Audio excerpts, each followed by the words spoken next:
কিন্তু কোরআন পাকে আল্লাহ দুটোকে পাশাপাশি একসাথে বয়ান করলেন কেন? কোথায় আল্লাহ, কোথায় আমার বাপ মা? দুটাকে একসাথে বয়ান করলেন কেন? তো কারণ হচ্ছে আমি আপনি যে দুনিয়াতে এসেছি তার কারণও কিন্তু এই দুটাই, এক আল্লাহ, দ্বিতীয় বাবা মা। যেটা বলেন দ্বিতীয় বাবা মা। আর আমি এই বিষয়বস্তুটাই জন্য আলোচনা করতে লাগলাম। বর্তমান জামানাতে যেমনি আমরা ইবাদত থেকে দূর, তেমনি বাপ মায়ের খিদমত থেকেও। কথাটা ঠিক বলছি না ভুল বাবা? বাপ কষ্ট করে ছেলেকে লালন করে ডাক্তার, মাস্টার, মুলবি, মৌলানা আরো কিছু বানালো। সেই বাপ আজকে পুরো হয়ে গেছে, বাপের দাম ছেলের কাছে কিছুই নেই। কথা ঠিক না ভুল? কিন্তু জেনে রাখবেন, আমার নবী বলেছেন, আল্লাহ কোরআন পাকেও বলেছে যে বাপ মা মূর্খ হোক, নিরেট হোক, তুমি যত বড় জ্ঞানী আর শিক্ষিত হয়ে যাও, তবুও তোমার জান্নাত হচ্ছে বাবা মায়ের পদতলে। বাপ হলো জান্নাতের দরজা, মা হলো জান্নাত। মাকে কষ্ট দিও না, বাপকে দুঃখ দিও না। বাপ মাকে আঘাত দেওয়া কথা তোমার জন্য বলা চলবে না। তোমার বাপ মা যদি তোমাকে একটা গেঞ্জি দেয় আর কিছু না দেয়, তবুও তুমি বাপ মায়ের বিচার করতে পারো না। বিচার করবে আল্লাহ, বিচার করবে আল্লাহ, তুমি না। তোমাকে জন্ম দিয়েছে, বড় করেছে, এটাই বিরাট ব্যাপার। আমি মিল্কিতে 9 দিন জীবনী করে আসলাম কদিন আগে, 9 দিন। এক ভদ্রলোক পয়সা দান করছে, তো বলছে শালার নামে দিলাম। আমি বললাম আপনার শ্বশুর শাশুড়ি? কইছে মরে গেছে। আমি ওদের নামে দিবেন না? কইছে ভুল করাও না। কিসের জন্য? তো কইছে জমি জপ্তি ছিল, সব ছোট শালিকে দিয়ে দিয়েছে, আমাদের দেয়নি। জমি দিলে শ্বশুর শাশুড়ির জন্য আপনি দোয়া করবেন, আর না দিলে না। বাগানের ভাগ দিলে বাপ মায়ের জন্য দোয়া করবেন, আর না দিলে না।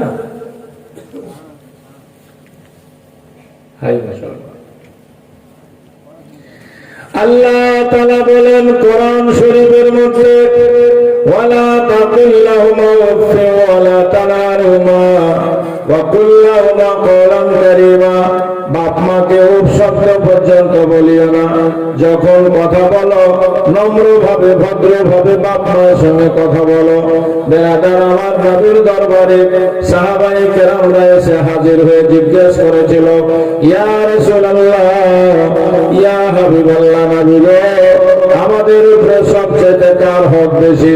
তিরমিজি শরীফ প্রথম খণ্ড বাবু বিররিল ওয়ালিদাইন। নবী আমার বলেন, তোমার মায়ের হক বেশি, তোমার মায়ের হক বেশি, তোমার মায়ের হক বেশি। 3 বার মায়ের কথা বললেন। চতুর্থবারে নবী নিজের বাপের কথা বললেন।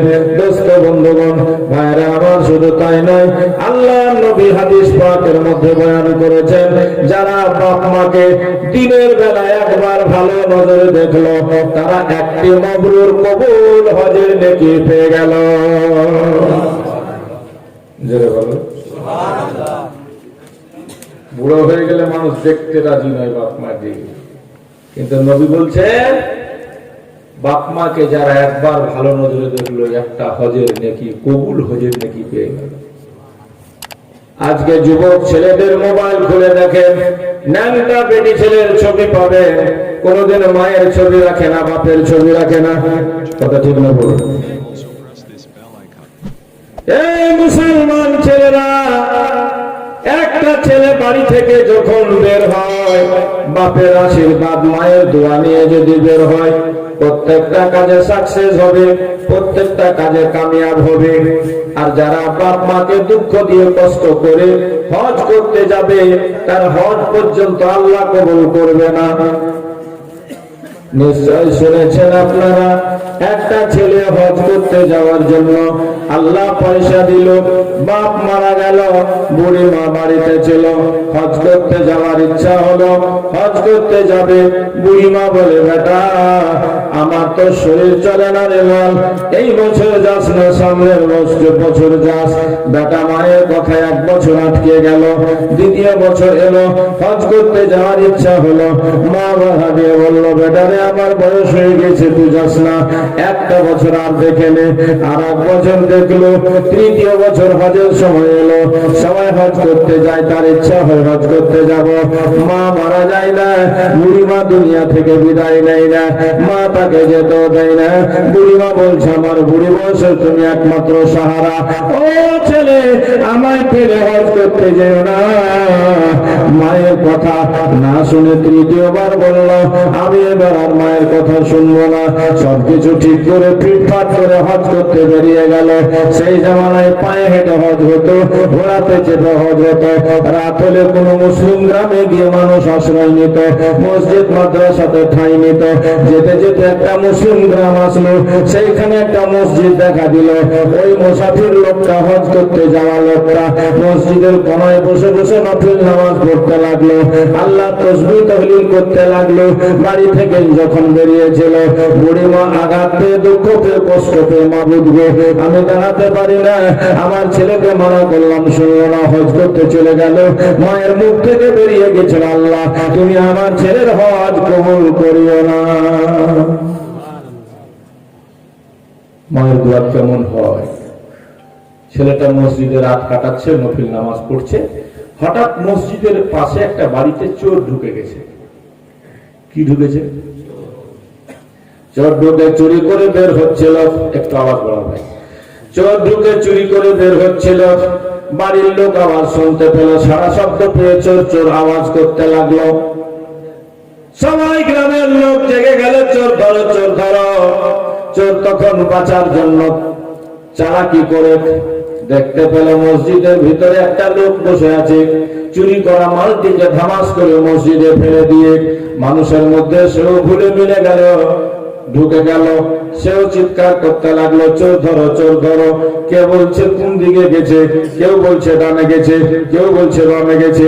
যে আসল চোর ছিল সে মসজিদে যখন মাল ফেলেছে, একটা আওয়াজ হয়েছে, লোকেরা বলছে মসজিদে দেখো তো, চোর হয়তো মসজিদে ঢুকেছে। দেখতে পেল সত্যি একজন কোনাতে লোক বসে আছে, তাসবিহ তাহলিল করছে, কিন্তু সেটা চোর নয় বাবা। কিন্তু পাবলিক তো বুঝে গেল এই বেটা চুরি করে সে মারের ভয়ে নামাজ পড়তে শুরু করেছে। ধরা পড়ে গেল পাবলিকের হাতে। পাবলিকের হাতে ধরা পড়তে নাই, বাজারে মার শুরু হয়ে গেল তার উপরে। কেউ বলে না বাঁচাও, সবাই বলছে মারো। এত মেরেছে মেরেছে, মারতে মারতে দোস্ত তাকে নিয়ে যাওয়া হলো মুসলমান কাজীর কাছে। মুসলমান কাজী ফয়সালা দিল, চোরের ফয়সালা কোরআন মতে, চোর আর চোরনি যদি চুরি করে ধরা পড়ে, হাত দুটো কেটে দিতে হবে।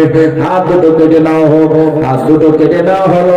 মুখে কালি লাগিয়ে দিয়ে গাধার পিছনে তাকে বুঝে পিছনে পিছনে ঢোলে বাড়ি দেওয়া হচ্ছে, আর এলান করা হচ্ছে, ও ভাইরা এরপরে যারা চুরি করবে তার এরকম শাস্তি হবে দেখে নাও, এই সাজা হবে দেখে নাও। দোস্ত বন্ধুগণ সবাই তার পিছনে পিছনে যায়, এমনি করে এলান করে। আর ও বেচারা তখন বাধ্য হয়ে বলছে, ভাইরা গো আমার একটা কথা তোমরা শোনো, তোমরা এলান করলে এটা এলান করো, যে মায়ের কথা না শুনে হজ করতে যাবে তার এই সাজা হবে। মা কি জিনিস? মা, ছেলে মাকে ভালোবাসো আর নাই বাসো, মা কিন্তু ছেলেকে ভুলতে, ছেলে মাকে খেতে দেখ আর নাই দেখ, ছেলেটা যদি কষ্ট পায় তো মায়ের মনে আগে আঘাত হয়, কি হয় না? ছেলেটা যদি মারা যায়, মায়ের চোখ দিয়ে সারা জীবন টস টস করে পানি পড়তেই থাকে। ওই জন্য মায়ের কথা বলে